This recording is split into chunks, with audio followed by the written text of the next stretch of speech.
Tips para sa ating mga alagang ibon ngayong mainit ang panahon. Alamin natin yan sa report ng ating kasamang si Christine Dantes.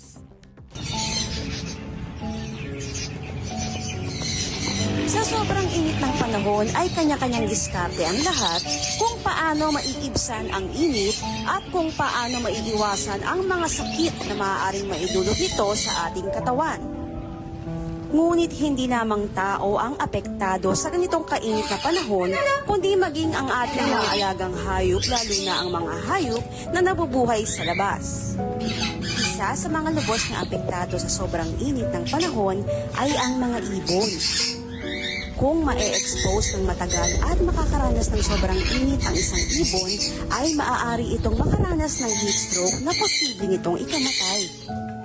Narito ang ilang dapat gawin para maging ligtas ang ating mga alagang ibon, kasama na din ang mga ibong nabubuhay sa labas ng ating bahay. Una ay palaging maglagay ng malinis na inumin sa cage ng ating mga ibon dahil sa ganitong panahon ay mas madalas itong mauhaw at uminom ng tubig. Dapat din na sa ganito kainit na panahon ay naliligo ang ating mga ibon. Maaari natin silang isprayan ng tubig sa umaga habang nasa kulungan sila o di naman kaya ay lagyan natin sila ng paliguan. Pwede din naman natin silang pakawalan sa kanilang mga cage at maglagay ng liguan at hayaan silang kusang maligo. Mahalaga na hayaan natin silang maligo para maibsan ang init at mapreskuhan ang ating mga alagang ibon.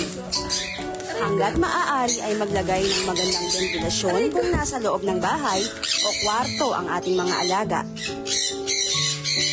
Maglagay din tayo ng inumin sa labas ng ating bahay o kung may rooftop tayo ay dito tayo maglagay ng tubig na maiinom ng mga ibong lumilipad-lipad sa labas.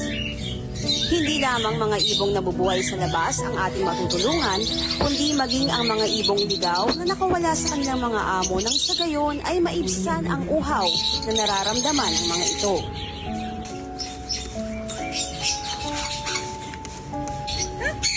Tandaan natin na ang mga kagaya nilang nilikha ay may buhay din na dapat ay protektahan at alagaan ng mga taong gaya natin na mas maraming alam kung paano sila mabubuhay ng ligtas sa nararanasang sobrang init ng panahon.